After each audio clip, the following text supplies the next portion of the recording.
Shubor nakaslem jong unongsan hima. Kisamla badannya ke jingkit kli ya kajat ben rio kata ka concern citizen of Hinyo Trap hakalai phau tarek kabade ke singi baar da ka jing sngo khia hakabaya de ka puli ka puthi ha ka jilla kilalet ban pha da ka jing tho shaka district school education officer jong ka East Khasi Hills district batkat kum ka shithi kabala kedo bakilawan man pente bakaseng kansalet ban jurap ya ki school ka leng ka jilla na ru ka shitarek unailur arajar arpu ar Presiden kaseng uba sam kupar turan uloong bakat kum ka article arpuway e nakariti sensar jong kari ka kran syapang ka free education. Uloong bahapo ka article kalabatay babarok ki khana skol bat khamtam ki bawan nakalongyeng ka baduk kidebanyo ay kani ka jingyo ajing hikai ay lani kata ka free education. Ngaru ngaday na pedang way bawan nakalongyeng ka baduk khamtam e kijing puli kijonga kitkut no stengpor haka jingdu no mei pa ngamla kersan ya kajing puli but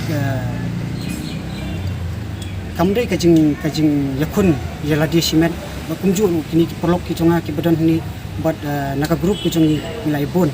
nilai keren ni kani nak por sekapor pa kiru kidan kam ya kata kajing puli kabala kut ni steng por wa ki kani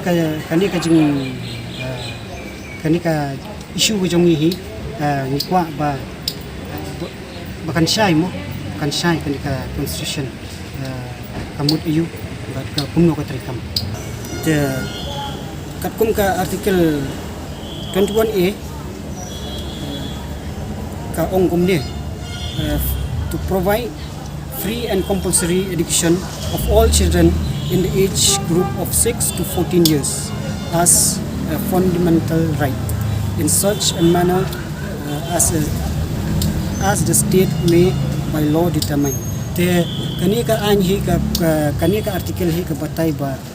paro kna school khamtam ki bawan naka po family na long below poverty line mo kidi banyo ya kani ka free education. Te kajingwan ka jungi hi ka long ba but khamtam ni long ka napo ka directive principle of state policy ru ka article 45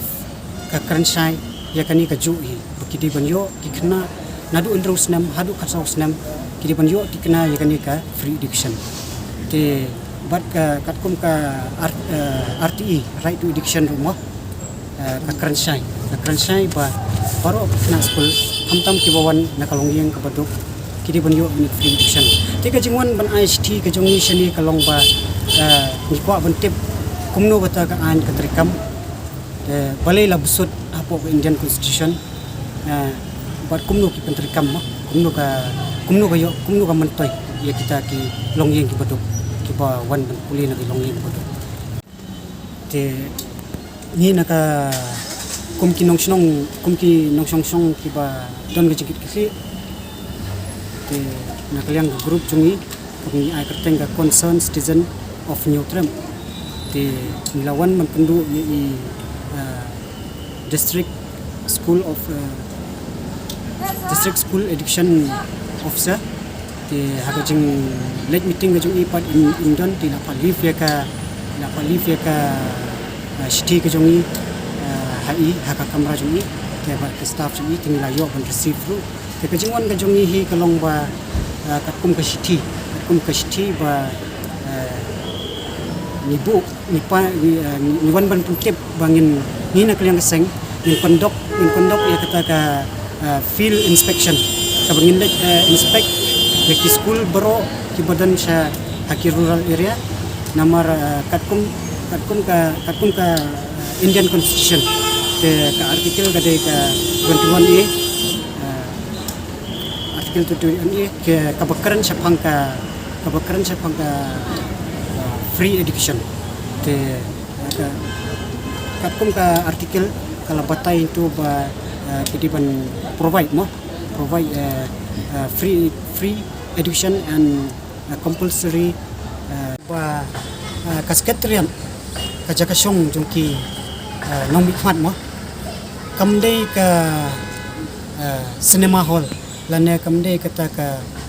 film industries bokin ya le drama anto bokin ya kut issue tang po ka media dan ya tang po ka news TV te ngakwa ban ong hi ba ka